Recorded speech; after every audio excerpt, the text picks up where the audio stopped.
नमस्कार। स्वागत है आपका आर्ट्स विद आशुतोष सिन्हा में। आज बात करेंगे क्राउन जीके की, जिसमें परिवहन हमारा टॉपिक होगा, ज्योग्राफी का।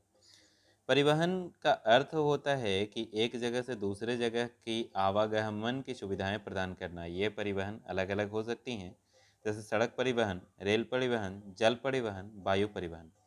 तो बात करेंगे कि देश के निरंतर विकास में सुदृढ़ सड़क की महत्वपूर्ण भूमिका होती है और वर्तमान में देश के यातायात में अनेक साधन हैं, जैसे सड़क, रेल, नौ संचालन, वायु परिवहन इत्यादि। हमारा पहला टॉपिक होगा सड़क परिवहन। आइए बढ़ते हैं आगे। सड़क परिवहन में कि भारत विश्व की दूसरी सबसे बड़ी सड़क प्रणाली वाले देशों में से एक है। इस समय देश में सड़कों की कुल लंबाई 98.98 लाख किलोमीटर है और लंबाई के अनुसार सड़कों का वितरण इस प्रकार है। सबसे पहला राष्ट्रीय राजमार्ग या एक्सप्रेस वे 1,32,500 किलोमीटर। दूसरा राज्यों के राज्यमार्ग 1,56,694 किलोमीटर। और तीसरा अन्य सड़कें 56,08,477 किलोमीटर। अगर हम कुल सड़कों की लंबाई देखें तो 58,97,671 किलोमीटर है। बात करें राष्ट्रीय राजमार्ग की, तो इनके विकास एवं रखरखाव का काम केंद्र सरकार का है और सभी राष्ट्रीय राजमार्गों के रखरखाव का काम केंद्रीय लोक निर्माण विभाग PWD, भारतीय राष्ट्रीय राज्य निर्माण प्राधिकरण और राष्ट्रीय सड़क संगठन द्वारा होता है। कुल लंबाई 1,32,500 किलोमीटर है और विश्व की सबसे ऊंची सड़क मनाली लेह राजमार्ग है।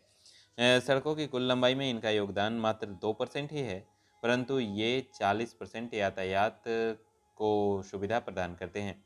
राष्ट्रीय राजमार्ग की लंबाई में पहले 3 राज्य आते हैं, उत्तर प्रदेश, राजस्थान और आंध्र प्रदेश। प्रमुख राष्ट्रीय राजमार्ग की बात हम लोग कर लेंगे तो राष्ट्रीय राजमार्ग 1 NH1 दिल्ली अंबाला जालंधर अमृतसर से होते हुए भारत पाकिस्तान सीमा तक जाती है, जिसे शेरशाह सूरी मार्ग भी हम कहते हैं। दूसरा सड़क NH2 की बात करें जो दिल्ली से मथुरा आगरा होते हुए कानपुर इलाहाबाद वाराणसी से कोलकाता तक जाती है। तीसरा NH3 की बात जब हम लोग करते हैं तो आगरा ग्वालियर देवास होते हुए मुंबई को जाती है। NH4 थाने पुणे बेंगलुरु चेन्नई को जाती है। NH5 जो है वो बहरागोड़ा से चेन्नई तक है।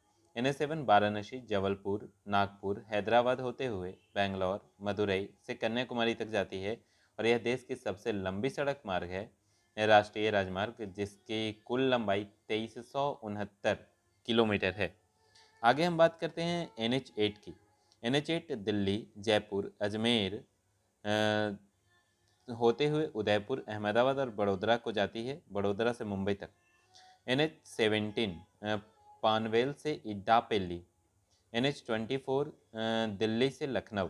NH47A बिलिंगटन आइलैंड से लेकर कोचीन बाईपास तक जाती है और यह सबसे छोटा राजमार्ग है जो 6 किलोमीटर तक ही है। ये सवाल भी आता है, सबसे छोटा NH47A। ठीक है। NH1A जालंधर से उरी जम्मू कश्मीर होकर यह जवाहर सुरंग से होकर गुजरती है।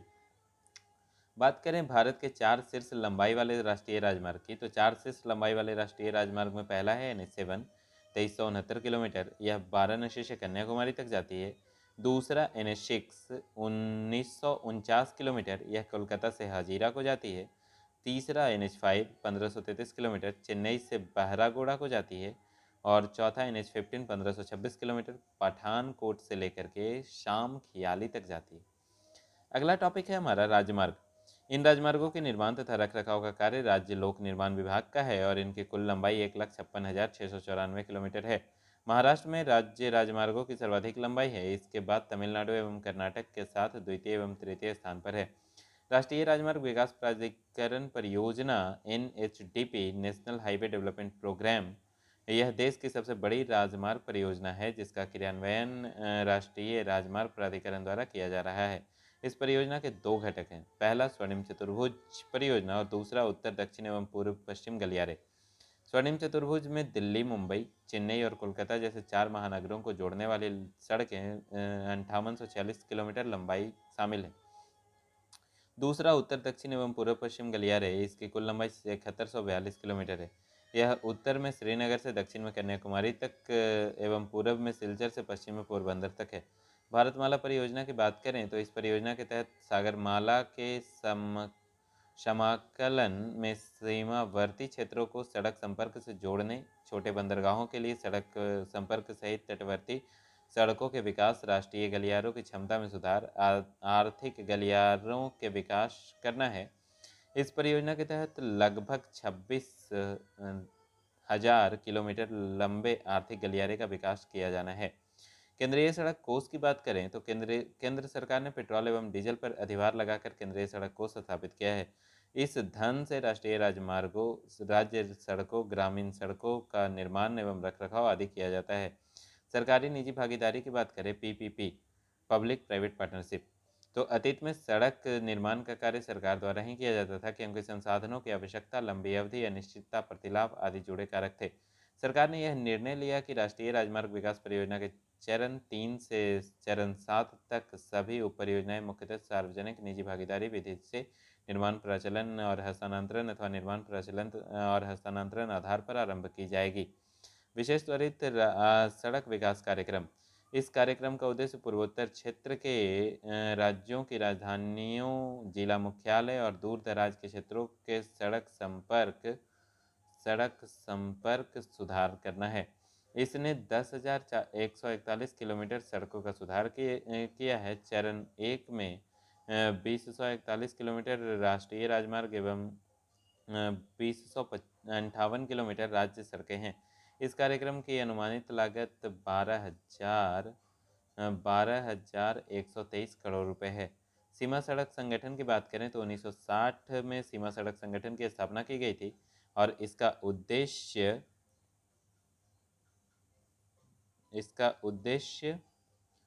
सीमावर्ती क्षेत्रों में सड़कों के निर्माण को बढ़ावा देना था। इस संगठन ने अब तक 46,780 किलोमीटर लंबी सड़कों का निर्माण कर लिया है। और जिला सड़कों की बात करें तो इन सड़कों के निर्माण एवं रखरखाव का कार्य जिला परिषद एवं लोक निर्माण विभाग करता है। भारत में कुल यात्री यातायात का 87.4% व माल यातायात का 60% सड़क परिवहन राजमार्गों के द्वारा होता है। इसके बाद बात करेंगे रेल परिवहन की। बने रहे हमारे साथ। बहुत बहुत धन्यवाद।